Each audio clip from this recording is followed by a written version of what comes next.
کہ میں نے اپنی زندگی کا کچھ بہترین حصہ قائد اہل سنت کی خدمت میں گزارا ہے، اور میں نے یہ دیکھا کہ آپ دنیا کے جس خطے میں تشریف لے جاتے، جس ملک میں تشریف لے جاتے، وہاں آپ اسلام کے دیگر بنیادی پیغاموں کے ساتھ ساتھ ختم نبوت کی اہمیت پہ ضرور روشنی ڈالتے۔ It was one of the cardinal part of قائد اہل سنت program. Wherever he went, he alerted the Muslim community about the conspiracy of Ahmadis, about the danger of Qadianis, about the risk they pose to the integrity and honor of Muslim Ummah, about the danger they pose to the integral, unconditional belief of Muslim Ummah on the finality of our Prophet Muhammad صلی اللہ تعالی علیہ وسلم۔ قائد اہل سنت نے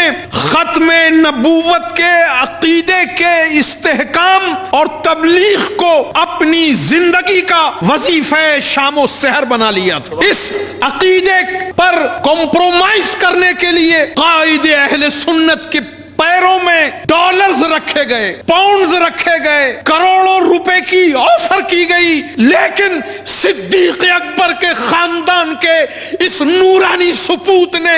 دولت کو ٹھوکر مار کر، دنیا کی آفرز کو ٹھوکر مار کر، ختم نبوت کے کانسیپٹ پر کسی بھی طرح کے کمپرومائز سے انکار کو اپنی پہچان بنا لیا تھا۔ وہ اسی پہچان کے ساتھ زندہ رہے، وہ پاکستان کی قومی اسمبلی ہو، یا یونائٹڈ نیشنز کا نیو یارک میں ہیڈ کوارٹر ہو، یا سورینام اور موریشس کی زمین ہو، یا امریکہ اور کینیڈا کے جلسے اور کانفرنسز ہوں، یا انگلینڈ اور ہالینڈ کے سیمینار اور پروگرام ہو، وہ جہاں جاتے تھے ختم نبوت کا پیغام ان کے لیے آکسیجن کی حیثیت رکھتا تھا۔ تو ہم نورانی غلاموں پر یہ بات فرض ہے کہ ہم ختم نبوت کی اس عالمی عظیم عقیدے کی تحریک کو زندہ رکھ کر قیامت کی صبح تک قائد اہل سنت کی بارگاہ میں خراج عقیدت و محبت پیش کرتے رہے۔ اس کام کو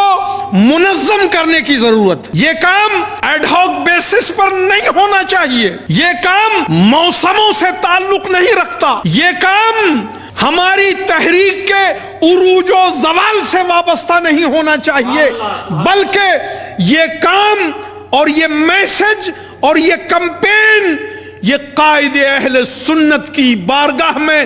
ہمارا اور سنی مسلمانوں کا سب سے بڑا خراج عقیدت ہوگا۔ اس لیے میں اپنے آپ کو بھی اور اپنے دوستوں کو بھی یہ یاد دلاتا چلوں کہ قائد اہل سنت کے اس پروگرام کو ہم نے آگے لے کے چلنا ہے، باقی رکھنا ہے، آگے بڑھانا ہے، تاکہ قادیانیوں سے